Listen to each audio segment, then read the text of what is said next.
ಆತ್ಮೀಯ ವೀಕ್ಷಕರೇ, ನೀವು ನೋಡ್ತಾ ಇರೋ ನಂಬರ್ 1 ಚಾನಲ್ಗೆ ಸ್ವಾಗತ ಬಯಸುತ್ತೇನೆ. ವೀಕ್ಷಕರೇ, ನಾನು ಸೈಯದ್. ಕರ್ನಾಟಕ ರಾಜ್ಯ ಎಲ್ಲವೂ ಕೊರೋನಾದಿಂದ ತತ್ತರಿಸುತ್ತಿರುವಾಗ ರಾಜಕಾರಣಿಗಳು ಏನು ಮಾಡ್ತಾ ಇದ್ದಾರೆ ಗೊತ್ತಾ? BJPಯಲ್ಲಿ ಮುಖ್ಯಮಂತ್ರಿ ಯಡಿಯೂರಪ್ಪನ ಹಠಾವ್ ಮಾಡಬೇಕು, ಮುಖ್ಯಮಂತ್ರಿ ನಾ ಆಗಬೇಕು, ನೀ ಆಗಬೇಕು ಅಂತ ಗುಪ್ತ ಸಭೆ ನಡೀತಾ ಇದೆ.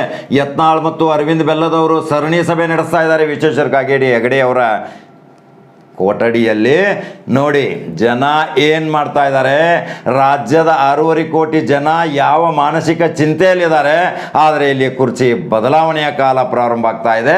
ಇದಕ್ಕೆ ಈ ರಾಜಕಾರಣಿಗಳು ನಮ್ಮ ಕುರ್ಚಿ ಮಾತ್ರ ಭದ್ರ ಇರಬೇಕು, ಜನ ಸತ್ತರೆ ಪರವಾಗಿಲ್ಲ ಅನ್ನೋ ಈ ರಾಜಕಾರಣಿಗಳಿಗೆ ನಾಚಿಕೆ ಮರ್ಯಾದೆ ಇದೆಯಾ? ನಿಜಕ್ಕೂ ಇವರಿಗೆ ಮಾನವೀಯತೆ ಇದೆಯಾ?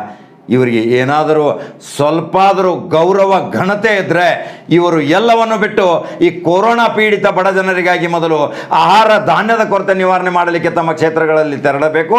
ಮೇ 2ರಂದು ಮುಖ್ಯಮಂತ್ರಿ ಬದಲಾವಣೆ ಅಂತ ಖಚಿತ ಅಂತ ಘಂಟಾಘೋಷವಾಗಿ ತಿರುಗಾಡ್ತಾ ಇದ್ದಾರೆ. ಈಗ ಮುಖ್ಯಮಂತ್ರಿ ಬದಲಾವಣೆ ಆದಮೇಲೆ ಈಗ ಯಾರಾಗ್ಲಿಕ್ಕೆ ಹೋಗ್ತಾ ಇದ್ದಾರೆ ಗೊತ್ತಾ? ಮುರುಗೇಶ್ ನಿರಾಣಿಯರು ಪೈಪೋಟಿಯಲ್ಲಿದ್ದಾರೆ. ಬಸವರಾಜ್ ಪಾಟೀಲ್ ಯತ್ನಾಳ್ 2ನೇ ಸಾಲಿನಲ್ಲಿ, ಅಶ್ವಥ್ ನಾರಾಯಣ್ ಉಪಮುಖ್ಯಮಂತ್ರಿ 3ನೇ ಸಾಲಿನಲ್ಲಿ. ನೋಡಿ ರಾಜ್ಯ ಕರಾಳ ಛಾಯೆಯಲ್ಲಿ ಮುಳುಗಿದೆ. ಔಷಧೋಪಚಾರಕ್ಕಾಗಿ ಸಾಯ್ತಾ ಇದ್ದಾರೆ ಜನ. ಕರುಣೆ ಇಲ್ಲ ಈ ರಾಜಕಾರಣಿಗಳಿಗೆ. ಆದರೆ ಮುಖ್ಯಮಂತ್ರಿ ನಾನಾಗ್ತೀನಿ. ಈ ಮೇ 2ರಂದು ಮುಖ್ಯಮಂತ್ರಿ ಬದಲಾವಣೆ ಕಾಲ. ಸಾರ್ವತ್ರಿಕ 5 ಪಂಚರಾಜ್ಯ ಚುನಾವಣೆ ಇದೆ. ಆ ಚುನಾವಣೆ ಫಲಿತಾಂಶ 2ನೇ ತಾರೀಕಿದೆ. ಬೆಳಗಾವಿ ಉಪಲೋಕಸಭಾ ಚುನಾವಣೆ ಫಲಿತಾಂಶ 2 ಇದೆ. ಮಸ್ಕಿ ಮತ್ತು ಬಸವ ಕಲ್ಯಾಣದಿದೆ. ಇದನ್ನೆಲ್ಲ ನೋಡ್ಕೊಂಡು ಮುಖ್ಯಮಂತ್ರಿ ಅಸಮರ್ಥರಿದ್ದಾರೆ. ಅವರಿಂದ ಆಡಳಿತ ಆಗ್ತಾ ಇಲ್ಲ. ವಯಸ್ಸಿನವರಾಗಿದ್ದಾರೆ, ವೃದ್ಧರಾಗಿದ್ದಾರೆ. ಅವರಿಂದ ಸೈನ್ ಮಾಡಲಿಕ್ಕೆ ಪೆನ್ನು ಸಹಿತ ಕೈ ಸಹಿತ ನಡಗ್ತಾ ಇದೆ. ಅವರನ್ನು ಬದಲಾವಣೆ ಮಾಡಬೇಕು, ನಾನು ಆಗಬೇಕು ಅಂತ ಮುರುಗೇಶ್ ನಿರಾಣಿ ಮತ್ತು ಅಶ್ವಥ್ ನಾರಾಯಣ್, ಯತ್ನಾಳ್, ಅರವಿಂದ್ ಬೆಲ್ಲದ್, ವಿಶ್ವೇಶ್ವರ ಹೆಗಡೆ ಕಾಗೇರಿ ಇವರೆಲ್ಲರೂ ಗುಸು ಮೀಟಿಂಗ್ಗಳನ್ನ ಮಾಡ್ತಾ ಇದ್ದಾರೆ. ಇದಕ್ಕೆ ಹೈಕಮಾಂಡ್ ಏನು ಸಂದೇಶ ಸಾರುತ್ತೆ ಮತ್ತು ರಾಜ್ಯ RSS ದವರು ಏನು ತೀರ್ಮಾನ ತೆಗೆದುಕೊಳ್ತಾರೆ? ಈಗ RSS ಮತ್ತು ಹೈಕಮಾಂಡ್ ನಿರ್ದೇಶನ ಕೊಡಬೇಕು. ಮೊದಲು ನಿಮ್ಮ ವಿಧಾನಸಭಾ ಕ್ಷೇತ್ರಗಳಲ್ಲಿ ಹೋಗಿ ಬಡ ಜನರಿಗಾಗಿ ಏನು ಮಾಡ್ತಾ ಇದ್ದೀರಾ ಅನ್ನೋದು ಒಂದು ಟಿಪ್ಪಣಿ ತಗೊಳ್ಳಿ. ಎಷ್ಟು ಜನ ಆಹಾರದ ಕೊರತೆಯಿಂದ ಸಾಯ್ತಾ ಇದ್ದಾರೆ. ಒಬ್ರು ಕಲಾವಿದರು ಫೋನ್ ಮಾಡಿದ್ದಾರೆ, ನಮಗೆ ಅನ್ನಕ್ಕಾಗಿ ನಾವು ತುತ್ತಗಾಗಿ ಪರಿತಪಿಸ್ತಾ ಇದ್ದೀವಿ, ನಾವು ಎಲ್ಲವನ್ನು ಕಳ್ಕೊಂಡು ಕೂತಿದ್ದೀವಿ. ಇವತ್ತು ಯಾವುದೇ ನಮಗೆ ಕೆಲಸ ಇಲ್ಲ. ಗಾರೆ ಕೆಲಸಕ್ಕೆ ಹೋಗ್ಬೇಕಾದ್ರೆ ಗಾರೆ ಕೆಲಸ ಇಲ್ಲ. ಎಲ್ಲ ಒಂದು ಸೆಂಟ್ರಿಂಗ್ ಕೆಲಸ ಮಾಡ್ಲಿಕ್ಕೆ ಹೋದ್ರೆ ಅಲ್ಲಿ ಇಲ್ಲ, ಪೇಂಟಿಂಗ್ ಮಾಡ್ಲಿಕ್ಕೆ ಹೋದ್ರೆ ಅಲ್ಲಿಲ್ಲ.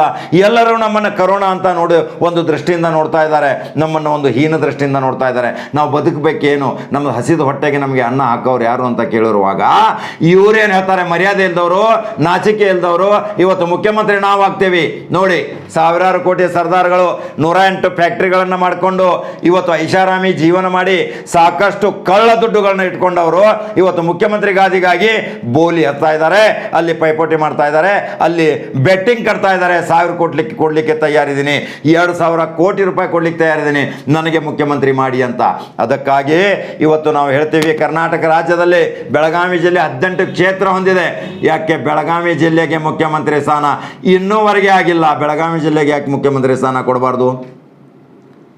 ಅದನ್ನು ಇವತ್ತು ಬೆಳಗಾವಿ ಜಿಲ್ಲೆ ಶಾಸಕರು ಎತ್ಕೊಂಡು ಕೊಡಬೇಕು, ಎದ್ದು ನಿತ್ತು ಒದರಬೇಕು. ಇವತ್ತು ಬೆಳಗಾವಿ ಜಿಲ್ಲೆ ಶಾಸಕರು 8 ಸಾರಿ ಆರಿಸಿ ಬಂದಂಥ ಒಬ್ಬ ಶಾಸಕನಿದ್ದಾನೆ, ಈಗ ಮಂತ್ರಿ ಆಗಿದ್ದಾನೆ.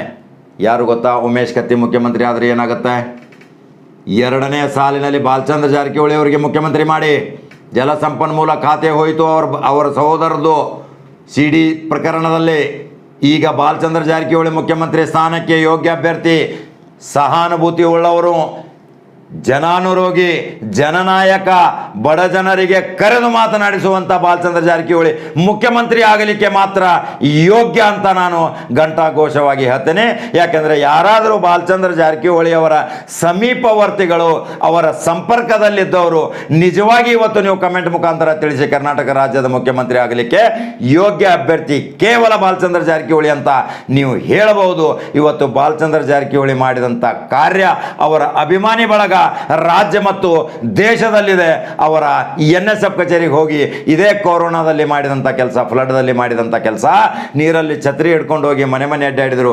ಪ್ರತಿಯೊಬ್ಬರಿಗೆ 5 ಲಕ್ಷ ರೂಪಾಯಿ ತಂದು ಕೊಡುವಂಥ ಒಂದು ಪರಿಸ್ಥಿತಿ ನಿರ್ಮಾಣ ಮಾಡಿದಂಥ ಶಾಸಕ ಅಂದರೆ ಬಾಲಚಂದ್ರ ಜಾರಕಿಹೊಳಿ. ಮಂತ್ರಿ ಆಗಿದ್ದಾನೆ, ಅನೇಕ ಸಾರಿ ಶಾಸಕನಾಗಿದ್ದಾನೆ, ಈಗ KMF ಅಧ್ಯಕ್ಷರು ಸಹಿತ ಅವರು ಒಂದು ಉನ್ನತ ಸ್ಥಾನದಲ್ಲಿದ್ದಾರೆ.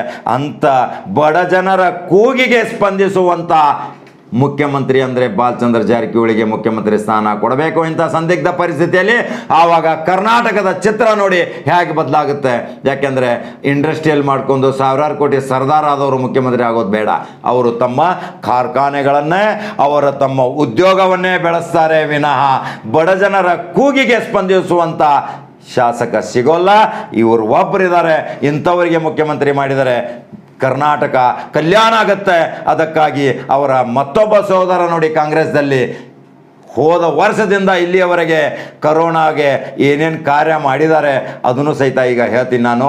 ಎರಡನೇ ಸುದ್ದಿಯ ಮುಖಾಂತರ ಈಗ ಕರ್ನಾಟಕ ರಾಜ್ಯದ ಈ ಅಲ್ಲೋಲ ಕಲ್ಲೋಲ ರಾಜಕಾರಣದಲ್ಲಿ ಈ ಕಲ್ಲೋಲ ರಾಜಕಾರಣ ನಿವಾರಣೆ ಆಗಬೇಕಾದ್ರೆ ಇವತ್ತು ಕರೋನಾದಿಂದ ಮೊದಲು ಆ ನಿರಾಶ್ರಿತ ಜನರನ್ನು, ಆ ರೋಗ ರುಜಿನ ಹೊಂದಿದಂಥ ಜನರನ್ನು ಅವರನ್ನು ಮೇಲಕ್ಕೆ ತನ್ನಿ ಅವರನ್ನು ರೋಗ ಮುಕ್ತರನ್ನಾಗಿ ಮಾಡಿ ಅವರಿಗೆ ಹೊಟ್ಟೆ ತುಂಬ ಆಹಾರ ಕೊಡಿ, ಔಷಧೋಪಚಾರ ಮಾಡಿ, ಐಷಾರಾಮಿ ದೊಡ್ಡ ದೊಡ್ಡ ಆಸ್ಪತ್ರೆಗಳಲ್ಲಿ ನೀವು ಟ್ರೀಟ್ಮೆಂಟ್ ತಗೋತಾ ಇದ್ದೀರಾ, ಇವರನ್ನು ಅಲ್ಲಿ ಅಡ್ಮಿಟ್ ಮಾಡಿ ಸರ್ಕಾರದ ವೆಚ್ಚದಲ್ಲಿ ಅವರನ್ನು ಮನೆಗೆ ಕಳಿಸಿ.